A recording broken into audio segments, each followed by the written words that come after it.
When a CEO steps into his own cafe only to be treated like an inconvenience, not a customer, it sets off a chain of events no one expected. Whatever leaned back slowly in his leathered chair, the familiar creak breaking the stillness of his office. In his hand, a comment card, creased, ink smudged from a frustrated grip. It wasn't the first. In fact, it was the third complaint this week about the same store. Location: 13, one of the 19 cafes he personally owned and had grown to love. But the complaints weren't about the food, which was fresh and reliable, nor about the speed of service, which had always been a point of pride. It was something harder to fix, colder to the touch. The service, the tone, the way people felt when they walked in. Dismissive, one guest had written. Rude, another. Not worth coming back. That stung more than he wanted to admit. 8 years ago, Isaiah had taken a gamble. He'd bought a tiny, faltering cafe chain from a kind but tired couple who had simply lost the will to fight the market. He hadn't just invested money. He had poured in time, heart, and grit. Brick by brick, he rebuilt it with strong branding, carefully crafted menus, and a team culture rooted in warmth and connection.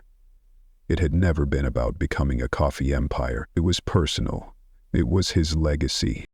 Yet now, Store 13 had become a crack in the foundation. Isaiah had never personally met the team at that location. He had trusted his chain of command. The district manager hired the store manager, who built their own crew. Most employees had only seen Isaiah's face in onboarding videos or skimmed his name in the back of the employee handbook. They didn't know the man who stayed up past midnight reviewing store feedback, who personally called customers after a negative Yelp review, but that gave him an idea. The next morning, Isaiah drove to Store 13 in a rented sedan. He didn't wear his usual polished slacks or custom dress shirt. Instead, he dressed down. Old jeans, a washed-out hoodie, a trucker hat pulled low over eyes that hadn't slept much. He hadn't shaved in days. With thick glasses and a small cushion tucked beneath his shirt, he was unrecognizable. No longer the executive, but just another face in the crowd. He stepped through the glass doors just after 11, blending into the late morning lull. A young woman was wiping down tables near the window, lost in her music. 2 high schoolers giggled over a shared milkshake in the corner. A tired mom rocked a stroller with one foot while ordering espresso with the other. Isaiah got in line behind a man in his 60s pressed shirt, book under one arm, the kind of customer you hoped would return. "Excuse me," the older man asked gently at the counter. "Could I get the breakfast sandwich without cheese?" The head waiter, a tall man with gelled back hair and an impatient scowl, barely looked up. "It's a standard item. No custom orders." "I'm lactose intolerant," the man said almost apologetically. "I just can't eat cheese." "Then maybe order something else," the waiter snapped, loud enough for half the cafe to hear. Isaiah flinched, watching the light dim in the old man's eyes. "I didn't mean to be difficult," the man murmured. "Didn't say you were," the waiter shot back, shoving the payment screen forward. "You ordering or not?" The older man hesitated, then quietly picked something else. Isaiah's hands clenched. When it was his turn, Isaiah kept it simple. "Avocado toast and a black coffee, please." "No table service?" the waiter barked without looking up.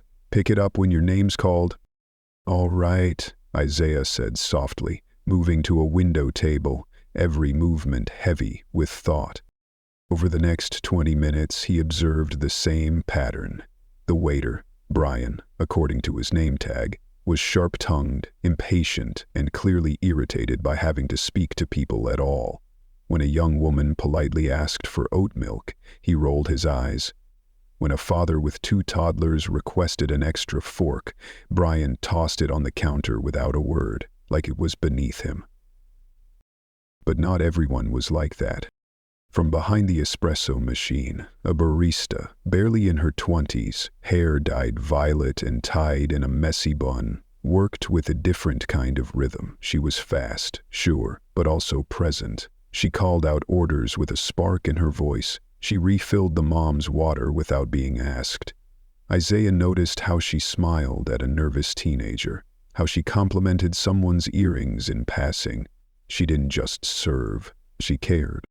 When his middle name, was called, Isaiah stepped up. Brian didn't even glance at him, just slid the plate forward like it was a chore. No thank you, no enjoy, just dismissal. Isaiah took his food back to the table, opened a small, leather-bound notebook he kept hidden in his hoodie pocket, and started to write. Not just about Brian, but about everything. The systems, the gaps, the invisible cracks in leadership that allowed someone like Brian to sour the entire experience. Where was the manager? Why wasn't anyone correcting this? Or was Brian the one in charge? As he finished his meal, still lost in thought, a woman walked in. Early 30s, floral dress, confidence in her step. She approached the counter with a polite smile. Is there a bathroom code? Brian didn't look up. Customers only, he muttered. I just placed an order online, she replied, holding up her phone. Isaiah closed his notebook and watched. Something inside him shifted. The storm was just beginning. She held up her phone with quiet urgency, her fingers trembling slightly. Brian tilted his head, his expression flat and skeptical, eyes narrowing, like she was trying to pull something on him. You can wait until your food's ready, he said, his tone dismissive, not a suggestion but a verdict. I really need to go, now, she said, her voice catching, strained with discomfort and rising embarrassment. He stared at her, cold, unmoved, then, without another word, turned his back and walked away. Isaiah stood slowly from his seat. Something about her eyes, that flicker of desperation meeting a wall of indifference, ignited something deep in him. It wasn't just about customer service anymore. It was about dignity. He walked over and said softly, Here, come with me. He handed her his receipt and showed her a small handwritten bathroom code scribbled at the bottom. She looked at him, stunned, then smiled, relieved, grateful. Without another word, she hurried off. Brian reappeared seconds later, annoyed. You don't work here, he snapped. Isaiah turned toward him, steady and calm. No, he said, but I own the place, so I can do whatever the hell I want. The entire cafe froze. The barista with the purple hair stopped mid-pour. The girl wiping tables tugged her earbuds out. Even the kids in the corner went silent. Isaiah let the moment hang in the air, thick with realization. I'll be back tomorrow morning, he said, and we're going to have a long talk. The next morning, just after 9, Isaiah returned. Same hoodie, same thick glasses, different cap. He ordered under the same alias, Ili. Nobody recognized him. Nobody looked twice. Brian was still behind the counter, and nothing had changed. If anything, he was more performative now, going through the motions with a kind of resentful theater, as if every task was a favor to the world he never asked to be part of. He barely acknowledged Isaiah, tapping the screen forward without a word, before turning to bark an order toward the espresso station. Mara was back, her hair tied up the same, her name tag still slightly crooked.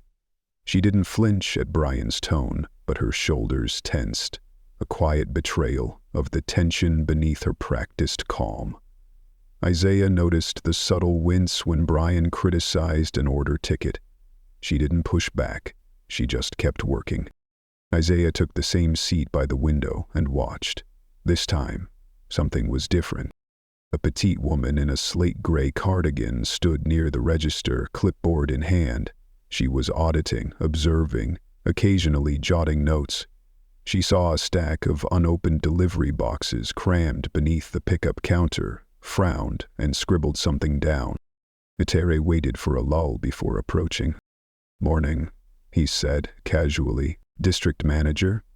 she replied without looking up. Auditing locations this week. Rough crowd today, he said, almost playfully. She didn't even smirk. It's not the crowd, it's a consistency problem. Isaiah nodded thoughtfully. You see that a lot? She finally glanced at him, brief, tired, not unkind. I don't know who you are. Vendor? Something like that, he replied with a half shrug. Mind if I ask your name? Lauren, she said. And you? Lee, he offered. She studied him for another second, her eyes searching. Then she returned to her clipboard. If you have a complaint, submit it through the website. Isaiah went back to his seat, folded his arms, and waited. At 10:30, a man in a black apron walked in. Late 30s, weary eyes. Name tag read Ken. He slipped behind the counter with barely a nod at Brian and disappeared into the back. Brian didn't acknowledge him. Isaiah stood and approached Mara. She was wiping down the steam wand, hyper-focused. You always open? He asked. She glanced over, surprised. Yeah, usually. Long shift, 7 to 3. Then, softer, almost as if to herself. Lately, it's been even longer. He tilted his head. Short on staff? She hesitated, then sighed. One quit last week, another's out sick, so yeah, we're stretched thin. Management helping cover? That made her laugh, dry and involuntary. Ken clocks in mid-morning, checks inventory, doesn't touch the floor unless something's broken. She handed off a latte and turned back to him. Why are you asking? I'm just trying to understand how this place really runs. She looked at him for a long second, then gave a quiet nod and returned to work. Exactly 2 minutes later, Ken re-emerged with his phone. He walked straight to Brian. Can you cover for 10? I need to make a call. Ryan made a face. I'm slammed. You've had 2 orders in 5 minutes? I'm still catching up, Brian said with exaggerated exhaustion. Ken sighed, said nothing, and stepped outside. And Brian? He leaned on the counter like it was a recliner, pulled out his phone and started scrolling. 2 minutes passed. A customer approached. Excuse me, she asked gently. Is this where I order? Ryan didn't look up. Yeah. I'm just waiting for the system to reset. I just want a muffin and coffee. Cool, still waiting, he muttered. That was it for Isaiah. He stood and walked to the register. I'll take care of it, he said with quiet authority. The woman looked confused. Blueberry muffin, she said cautiously. Isaiah tapped in the order, swiped his own card, and handed her the receipt. Brian finally looked up. You can't do that. Isaiah turned slowly, eyes steady. Actually, I can, because I sign your paychecks. Silence fell like a stone. Ken re-entered just in time to catch the tail end of it. He froze mid-step. Isaiah reached into his pocket, pulled out his wallet and flipped it open, revealing his company ID, name, photo, and the unmistakable authority of ownership. I've been here since yesterday, he said, his voice low but unwavering. I watched you dismiss customers, ignore your responsibilities, and spend more time on your phone than the register, while the only person actually working, actually caring, isn't even your supervisor. Isaiah's words didn't just echo, they landed. Heavy, inevitable, and everything was about to change. Ken stepped forward, clearly rattled but trying to maintain composure. Sir, Isaiah raised a hand, firm, calm, final. You've had every chance to manage this place, he said, voice even but unwavering. This isn't about impossible pressure or staffing shortages. You're not underwater. You're just not doing your job. Ken opened his mouth again, but Isaiah's gaze shut it. Then he turned to Brian. Go to the back. You're done, permanently. Leave your apron and name tag on the counter. Ryan's face twisted in disbelief. What? You heard me, Isaiah said, his tone sharp as steel. Ryan stood frozen for a beat, then yanked off his apron and slammed it on the counter before storming toward the back. Chairs scraped quietly as a few customers looked up, sensing something had shifted, something deeper than a firing. The air had changed. Isaiah faced Ken. You're on probation. Starting now. No more hiding in the back. No more floating above the floor. You're here to lead, or you're out. Ken swallowed, voice barely audible. Understood. Isaiah shook his head slightly. No. You don't understand yet. But you will. He turned to Mara, who had paused mid-shift. The color drained from her face. You're the only reason this location didn't fall apart. I watched you handle both shifts, balance customer service, and hold this place together without a single complaint. That's leadership. She blinked, visibly stunned. You're the lead barista now, effective immediately. HR will reach out this afternoon, and we'll back pay you for every extra hour you worked without proper overtime.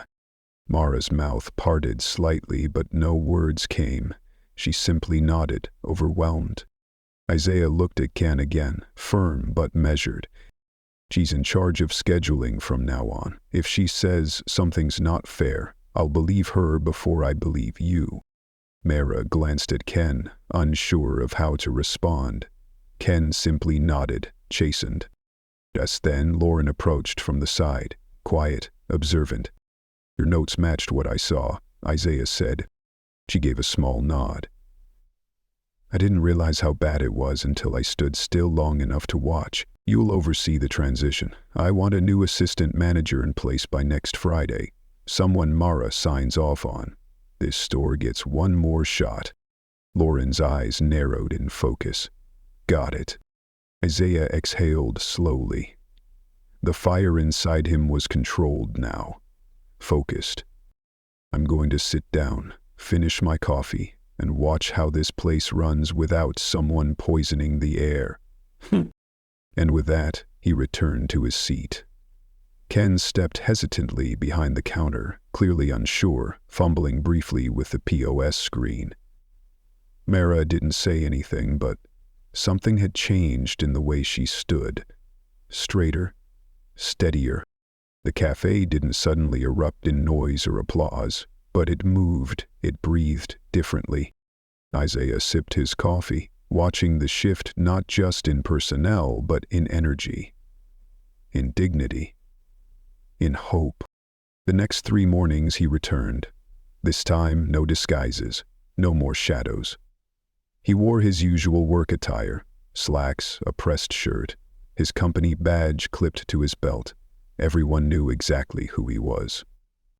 And that changed things. Ken stayed on, and while he wasn't perfect, he was trying. He moved more deliberately, checked machines himself, greeted customers instead of ignoring them, and even wiped down laminated menus during lulls. But it felt like watching someone dance to a rhythm they'd never quite loved. The effort was visible, but the passion still uncertain. Isaiah didn't expect perfection, just presence, just ownership, just I do it now. McPhail's exclamation, I said. You practice. Mara, on the other hand, had grown into her new title with quiet grace. She didn't command with volume. She adjusted workflow at the register, taught a new barista how to properly steam oat milk without shaming them, caught a mislabeled pastry before it hit a tray. She wasn't asking for recognition, she just did the work, and in doing it, she made the others better. By Thursday, Isaiah called a closed-door meeting before opening. The team, Mara and 2 others, gathered around the prep counter in the back. The scent of cinnamon scones floated in the air. No one reached for them. The energy was tense, guarded. Isaiah didn't warm them up with small talk. This store's been bleeding regulars for months, he began, voice steady. I've read the reports, seen the surveys, but nothing showed me what I saw here last week. Ken shifted but stayed silent. I don't need to rehash what happened. You all lived it. The question now is, can this team rebuild trust, not just with customers, with each other? Mara glanced at her colleagues. Devin, a soft-spoken young man, nodded slightly. Sasha, newer and still unsure, kept her eyes down, notebook open. Isaiah continued, I'm not here to micromanage, but I'm also not walking away until I know this place can run without dragging anyone down. That means accountability, communication, and most importantly, it means whoever's leading has to actually believe in the people behind the counter. Ken cleared his throat. I know I fell short, he said quietly. I thought, if I stayed out of the way, things would smooth over. But I was wrong. I own that. Isaiah didn't soften. Then prove it. Not to me, to them. He nodded once, then left the room. The cafe opened an hour later. Isaiah took his usual seat, laptop open, answering emails between stolen glances at the counter. It wasn't flashy, but it was different. And didn't disappear. He stayed near the register, helped Sasha when she stumbled over a chai order, even thanked a delivery driver. He wasn't fluid, but he was visible. Then, mid-morning, a woman entered with a small boy wrapped around her leg. Her coat was worn thin, her shoes scuffed and cracked at the toes.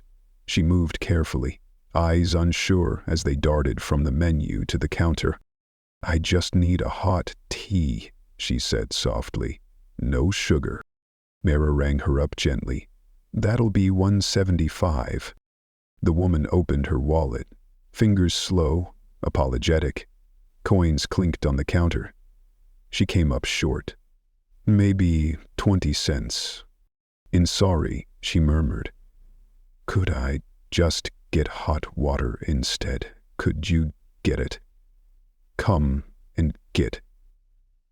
Consider.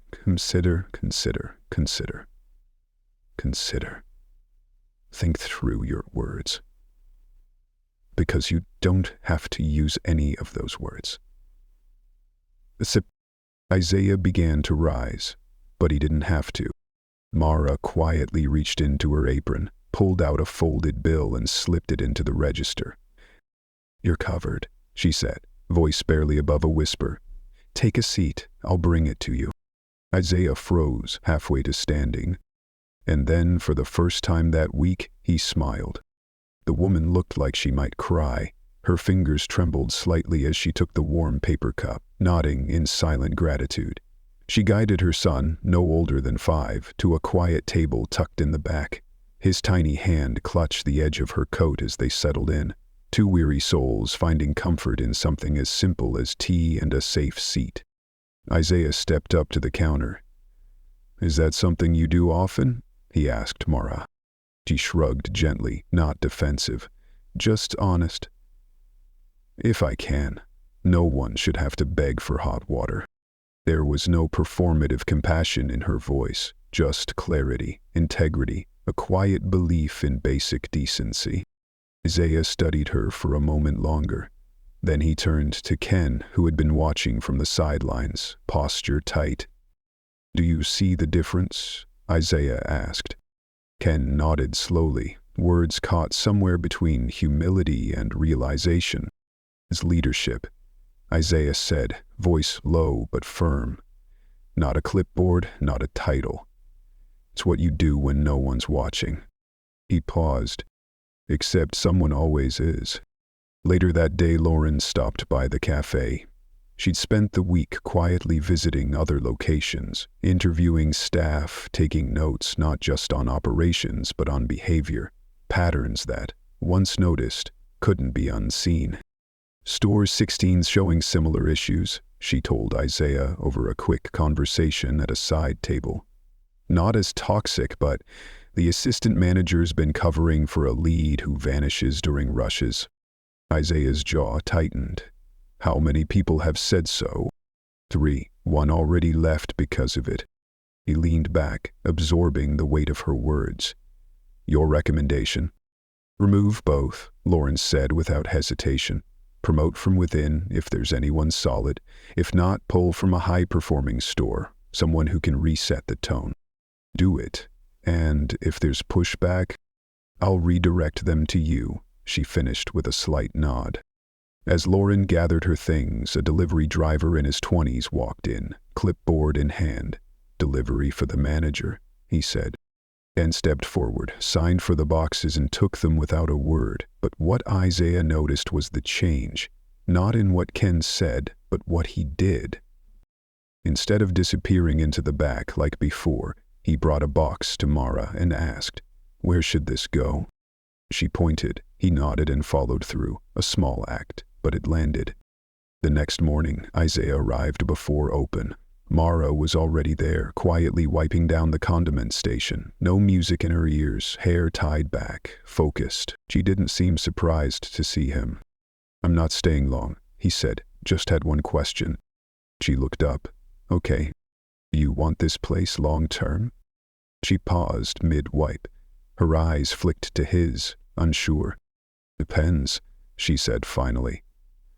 "Are you giving it a future?" "I am," he replied, "but not without people like you at the center of it."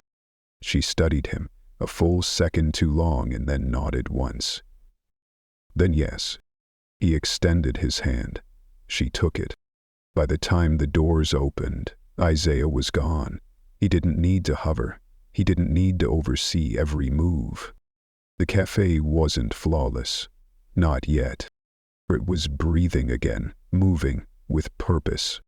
By the following Monday, the transformation had become visible not just in the atmosphere, but in the structure. Isaiah had given Lauren full authority to rebuild from the inside out. She started with schedule audits, revised the training framework, and quietly conducted interviews with every team member who had worked under the old leadership. The patterns were no longer rumors. They were documented. The culture had been shaped by fear, laziness, and avoidance. Responsibility had become an illusion. People did just enough only when someone was watching. But Isaiah didn't wait for quarterly reports. He moved now. That evening, he arrived just before closing, not to observe, but to meet. Mara sat alone at a side table, laptop open, inventory notes scattered around her. She didn't notice him right away. "You're off the clock," he said, pulling out the chair across from her. "I know," she replied without looking up. "Just wanted to finish this before tomorrow." "You've got a team now," he said. "You can delegate." "I know that too," she said, then looked up with a quiet half-smile. "I'm just not used to trusting that yet." He nodded. "That'll come." He reached into his bag and slid over a folder. "Let's talk about something else." She closed her laptop and gave him her full attention. "I'm restructuring the pay bands, not just for this store, for the entire region." Her brows lifted. "Starting in 2 weeks, lead baristas will be salaried, 42,000 base, bonus eligibility tied to team metrics." Mara blinked. "That's a jump?"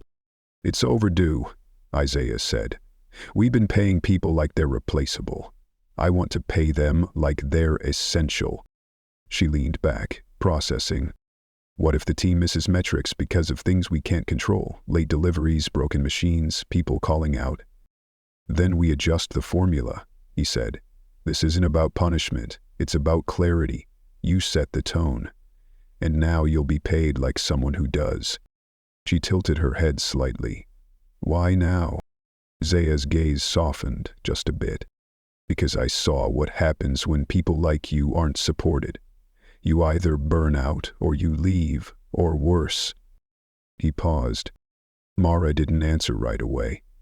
Her eyes flicked to the quiet corner of the cafe where that woman and her son had sat earlier, as if replaying the moment in her mind.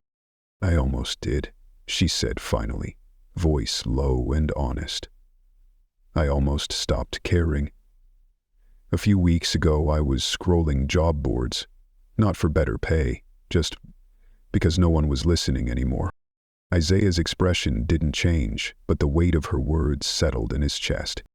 I hear you now, he said simply. She gave a single nod. The next morning, Isaiah didn't head to the cafe. Instead, he drove out to the warehouse, an unassuming concrete structure just beyond the city's edge where the company's bulk shipments were sorted and dispatched. The air smelled like cardboard and coffee grounds.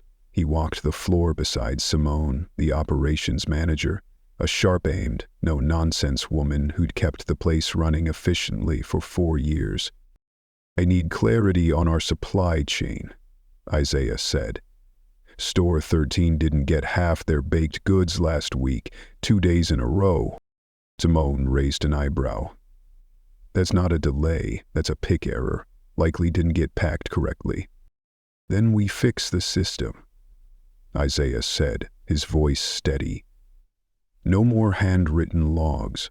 I want scanning implemented for everything and digital temperature logs, not papers stuck to the wall with masking tape. Simone didn't push back. She respected precision. We can get it done in a month. Make it 2 weeks, Isaiah said. Also, rotate the drivers. No more fixed routes. I want fresh eyes on every store. Complacency breeds mistakes. By Friday, Store 13 had settled into a completely new rhythm. Devon, one of the quieter baristas, had stepped into a subtle leadership role. Under Mara's steady mentorship, he had become a quiet pillar, navigating morning rushes with calm precision, flagging low inventory before it became urgent, and managing tough customers with grace. Mara had already recommended him for assistant lead. Isaiah approved it without hesitation. That afternoon he returned to the cafe. Not in disguise. Not silently. He stepped in during peak hours, took a seat at the bar, and waited until Mara caught a break between orders. Mind if I borrow you for 5 minutes? He asked. She wiped her hands on a towel, nodded, and followed him to a quieter table in the corner. I'm pulling back starting next week, he told her. This place is on the right track now. She didn't look surprised. I figured. Doesn't mean I won't check in, he added. But you don't need me watching over your shoulder anymore. Mara folded her arms, eyes level. I didn't need you watching, she said. I needed someone to clear out the rot so the rest of us could breathe. Isaiah gave a quiet nod. Fair. Mara looked toward the register. Ken's coming back? We'll finish his rotation at the other store, Isaiah said. After that, he's off-floor leadership. He can apply for a logistics role if he wants it. But he's not managing people again. Not here, not anywhere in the company. She looked back at him. Thank you. Isaiah shook his head. You earned that outcome, not me. Mara paused. There's someone I'd like to bring in, she said. A girl I used to work with. She knows how to handle pressure, doesn't cut corners, and she's looking for something stable. Send her resume to Lauren, Isaiah said. If you vouch for her, I trust her. Mara didn't smile, not exactly, but her face softened. A weight had lifted. Later that day, Isaiah walked the cafe one last time. Not as a customer, not even as the CEO, but as someone checking the pulse of something that had nearly died and watching it come back to life. The music was low but warm, the pace steady. No one hovered nervously. No one hid in the back. 2 high schoolers laughed over whipped cream and cold brew. A construction worker sat at the bar, scrolling through his phone, sipping black coffee like it was a ritual. Devon passed a drink across the counter with a soft, "Have a good one," and the customer responded with a genuine, "Thank you." Not because they had to, but because they meant it. Isaiah stepped outside into the cooling afternoon air. He didn't glance back through the window. He didn't need to. The damage had been real. But so was the recovery. And this time, he wasn't walking away blind.